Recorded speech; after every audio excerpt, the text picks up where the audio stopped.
Hello everyone. तो अब आपका जो फाइनेंशियल ईयर 24-25 है वो ऑलमोस्ट खत्म होने वाला है और इसके संबंध में जो आपके द्वारा असेसमेंट ईयर 25-26 में आईटीआर फाइल की जाएगी उसकी ड्यू डेट है 31 जुलाई 2025। तो अब यदि आप अपनी फाइनेंशियल ईयर 24-25 की इनकम के संबंध में टैक्स प्लानिंग करके टैक्स सेव करना चाहते हैं तो आपके पास 31 मार्च 2025 तक का मौका है।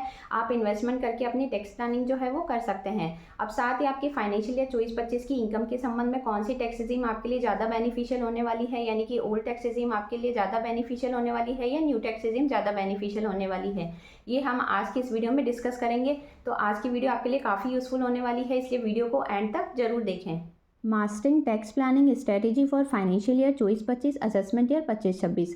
तो अब यदि आप अपने फाइनेंशियल ईयर 24-25 की आईटीआर फाइल करेंगे तो उसकी ड्यू डेट है 31 जुलाई 2025। तो अब यहाँ पे आपके पास फाइनेंशियल ईयर 24-25 में दो टैक्स रिजीम अवेलेबल है, एक है ओल्ड टैक्स रिजीम, दूसरी है न्यू टैक्स रिजीम। अब यदि आप अपनी फाइनेंशियल ईयर 24-25 की आईटीआर यदि ओल्ड टैक्स रिजीम में फाइल करना चाहते हैं तो वहाँ पे आपको 70+ एग्जाम्पशन और डिडक्शन है जो कि प्रोवाइड की जाती है। जैसे कि आपको एचआरए प्रोवाइड किया जाता है, होम लोन की डिडक्शन प्रोवाइड की जाती है, एटीसी की डिडक्शन है जो कि प्रोवाइड की जाती है, आपको डोनेशन की डिडक्शन प्रोवाइड की जाती है। तो और भी ऐसी कई सारी डिडक्शन है जिसमें आप 31 मार्च 2025 तक इन्वेस्टमेंट करके अपनी टैक्स प्लानिंग करके टैक्स को सेव कर सकते हैं। अब यदि मान लो आप अपनी फाइनेंशियल ईयर 24-25 की जो आईटीआर है यदि वो न्यू टैक्स रिजीम में फाइल करते हैं तो अब आपके असेसमेंट ईयर 25-26 से by default new tax regime he applicable होने वाली है। अब यदि मान लो कोई सैलरी इंडिविजुअल है जो कि मान लो न्यू टैक्स रिजीम को ऑप्ट आउट करना चाहता है और यदि ओल्ड टैक्स रिजीम में रिटर्न फाइल करना चाहता है तो उस केस में जब आपके द्वारा फाइनेंशियल ईयर 24-25 की आईटीआर फाइल की जाएगी उस टाइम आप इस ऑप्शन को सेलेक्ट कर सकते हैं, यानी कि आईटीआर फाइलिंग के टाइम आप न्यू टैक्स रिजीम से ऑप्ट आउट करके ओल्ड टैक्स रिजीम को ऑप्ट इन कर सकते हैं। अब यदि मान लो कोई बिजनेसमैन है जो कि न्यू टैक्स रिजीम को ऑप्ट आउट करके ओल्ड टैक्स रिजीम में यदि अपनी आईटीआर फाइल करना चाहता है तो बिजनेसमैन ऐसा तभी कर सकता है जबकि उसके द्वारा ड्यू डेट यानी कि 31 जुलाई 2025 से पहले एक फॉर्म होता है फॉर्म 10 IEA, ये उसको फिल करना है, उसके बाद ही वो ओल्ड टैक्स रिजीम ऑप्ट कर सकता है। साथ ही बिजनेसमैन को एक चीज़ स्पेशली ध्यान रखनी है कि यदि एक बार कोई भी बिजनेसमैन अगर ओल्ड टैक्स रिजीम से ऑप्ट आउट करके न्यू टैक्स रिजीम को ऑप्ट इन कर लेते हैं तो उनको ये लाइफ में एक ही बार चांस मिलता है, यानी कि वो वापस से अगर ओल्ड टैक्स रिजीम में जाना चाहते हैं तो वो ऐसा नहीं कर सकते हैं। तो इस तरीके से आप क्या कर सकते हैं कि दोनों टैक्स रिजीम में अपनी इनकम पे टैक्स की कैलकुलेशन करके देख सकते हैं। दोनों रिजीम में से जो रिजीम आपके लिए ज़्यादा बेनिफिशियल है उसमें आप अपनी आईटीआर जो है वो फाइल कर सकते हैं।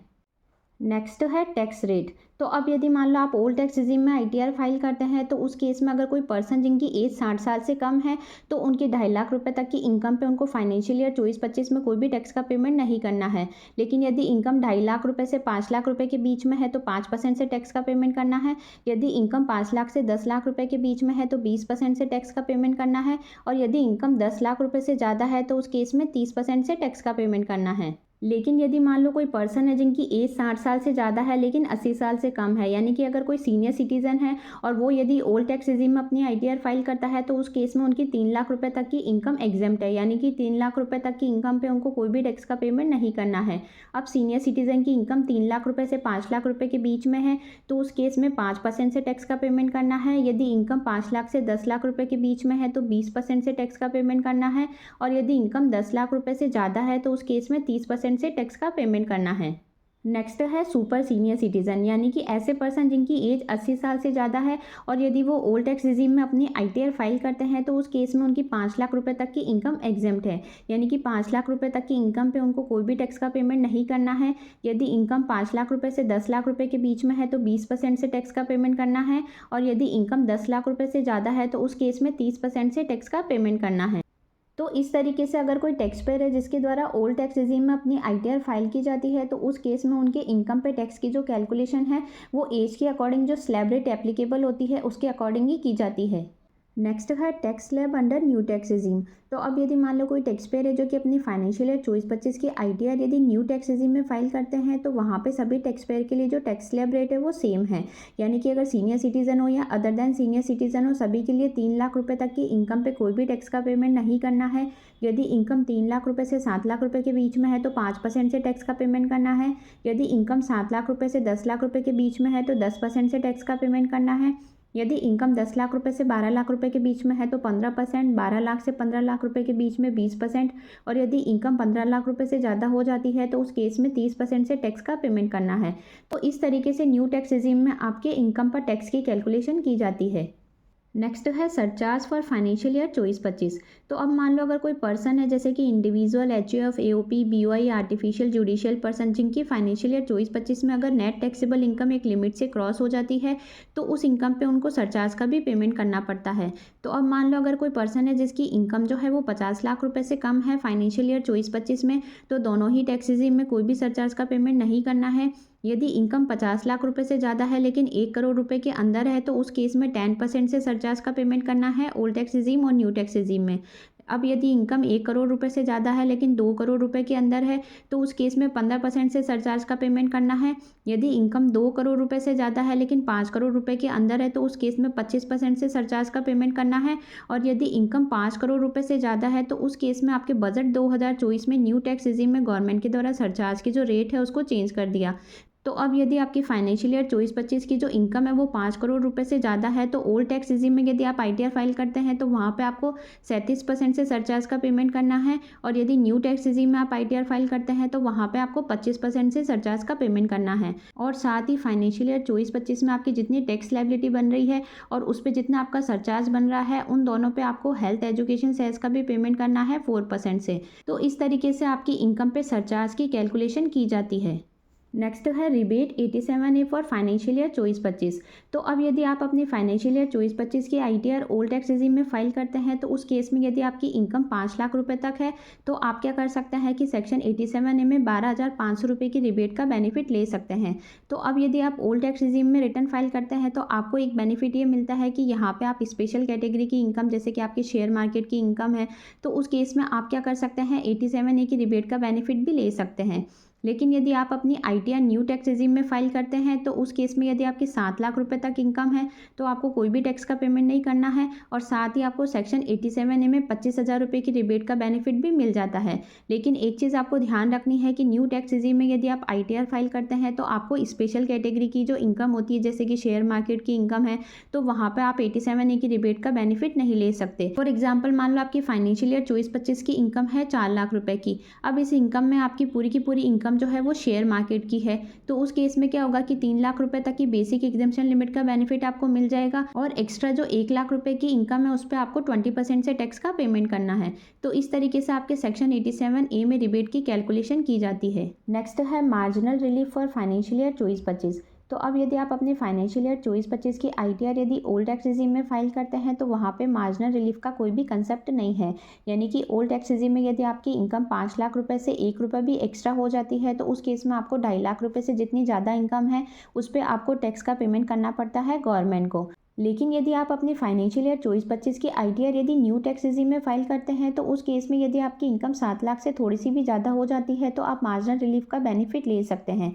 अब यहाँ पे मार्जिनल रिलीफ का मतलब होता है कि जितनी आपकी इंक्रीमेंटल इनकम है और आपका जितना टैक्स बन रहा है दोनों में से जो भी कम है वो आपको पेमेंट करना है। अब जैसे ही आपकी इंक्रीमेंटल इनकम और आपका जो इनकम टैक्स में टैक्स बन रहा है वो दोनों के बीच का डिफरेंस अगर 0 हो जाता है तो उस केस में यदि आपकी इनकम 1 रुपये से भी बढ़ जाती है तो फिर आपको सीधा 3 लाख रुपये से जितनी इनकम आपकी ज़्यादा है उस पर आपको टैक्स का पेमेंट करना पड़ता है। तो इस तरीके से गवर्नमेंट के द्वारा टैक्स पेयर को ये बेनिफिट प्रोवाइड किया गया है कि आपको 3 लाख रुपए से ज़्यादा इनकम पे टैक्स का पेमेंट ना करके आपकी 7 लाख रुपए से जितनी ज़्यादा इनकम है उतना ही आपको टैक्स का पेमेंट करना है। नेक्स्ट है एग्जेम्पशन एंड डिडक्शन। तो अब यदि आप अपनी फाइनेंशियल ईयर 24-25 की आईटीआर यदि न्यू टैक्स रेजिम में फाइल करते हैं तो वहाँ पे भी आपको कई सारी एग्जेम्पशन और डिडक्शन है जो कि प्रोवाइड की जाती है जिसके थ्रू आप अपना टैक्स जो है वो सेव कर सकते हैं। तो अब यदि आप एक सैलरी एम्प्लॉयड है या फिर आपको कोई पेंशन की इनकम रिसीव हो रही है तो उस केस में आपकी 75,000 रुपये तक की फ्लैट स्टैंडर्ड डिडक्शन आप अपनी सैलरी या पेंशन की इनकम में से ले सकते हैं। नेक्स्ट यदि आपको कोई फैमिली पेंशन रिसीव होती है तो उस केस में आप न्यू टैक्स रेजिम में 25,000 रुपये तक की डिडक्शन क्लेम कर सकते हैं। नेक्स्ट यदि आपके एम्प्लॉयर के द्वारा कोई एनपीएस में कंट्रीब्यूशन किया जाता है अंडर सेक्शन 80 CCD 2 में तो उस केस में आप अपनी बेसिक सैलरी प्लस डीए का 14% डिडक्शन क्लेम कर सकते हैं। साथ ही न्यू टैक्स रेजिम में आपको 7 लाख रुपए तक की अगर आपकी इनकम है तो सेक्शन 87A में आप 25,000 रुपये की रिबेट का बेनिफिट भी ले सकते हैं। और नेक्स्ट यदि आप न्यू टैक्स रेजिम में आईटीआर फाइल करते हैं तो वहाँ पे आपको मार्जिनल रिलीफ का बेनिफिट भी मिल जाता है जो कि आपको ओल्ड टैक्स रेजिम में नहीं मिलता है। साथ ही न्यू टैक्स रिजीम में कुछ ऐसी पॉपुलर एग्जेम्पशन और डिडक्शन है जो कि आपको प्रोवाइड नहीं की जाती है। जैसे कि अगर आपने सेल्फ ऑक्यूपाइड हाउस प्रॉपर्टी के संबंध में कोई होम लोन ले रखा है तो आप ना तो इंटरेस्ट की और ना ही प्रिंसिपल की डिडक्शन न्यू टैक्स रिजीम में क्लेम कर सकते हैं। नेक्स्ट, मान लो यदि आपको हाउस प्रॉपर्टी से कोई लॉस हो रहा है तो उस केस में आप ना तो किसी अदर इनकम की हेड से उसको सेट ऑफ कर सकते हैं और ना ही आप हाउस प्रॉपर्टी के लॉस को न्यू टैक्स रिजीम में कैरी फॉरवर्ड कर सकते हैं। साथ ही आपको ओल्ड टैक्स रिजीम में कई सारी ऐसी पॉपुलर डिडक्शन होती है जैसे कि सेक्शन 80C की, 80D, 80DD, 80G। तो ये सारी डिडक्शंस जो है वो आपको न्यू टैक्स रिजीम में प्रोवाइड नहीं की जाती है। तो अब आपके फाइनेंशियल ईयर 24-25 के लिए ओल्ड टैक्स रिजीम ज़्यादा बेनिफिशियल रहने वाली है या न्यू टैक्स रिजीम ज़्यादा बेनिफिशियल रहने वाली है, इसके लिए आपको क्या करना है, इनकम टैक्स की साइट पे जाना है। वहाँ पे आपको लॉगिन करके इनकम एंड टैक्स एस्टिमेटर पे जाना है। अब वहाँ पे आपको अपना असेसमेंट ईयर 24-25 सेलेक्ट करना है और वहाँ पे आपको अपनी इनकम जो है उसकी डिटेल डालनी है। अब जैसे ही आपके द्वारा इनकम की डिटेल इंसर्ट की जाती है तो सिस्टम के द्वारा ऑटोमेटिक ही आपकी ओल्ड टैक्स रिजीम और न्यू टैक्स रिजीम में टैक्स की कैलकुलेशन कर दी जाती है। तो इस तरीके से आप दोनों टैक्स रिजीम में कंपैरिजन करके देख सकते हैं कि किस टैक्स रिजीम में आपकी टैक्स लायबिलिटी कम बन रही है। तो उस टैक्स रिजीम में आप अपनी फाइनेंशियल ईयर 24-25 की ITR फाइल कर सकते हैं। तो आई होप आज की जो ये वीडियो है वो आपके लिए काफ़ी यूजफुल रही होगी। वीडियो से अगर किसी तरह की हेल्प मिली है तो चैनल को लाइक, शेयर एंड सब्सक्राइब करना ना भूलें। मिलते हैं ऐसी किसी नेक्स्ट यूजफुल वीडियो के साथ, तब तक के लिए बाय बाय।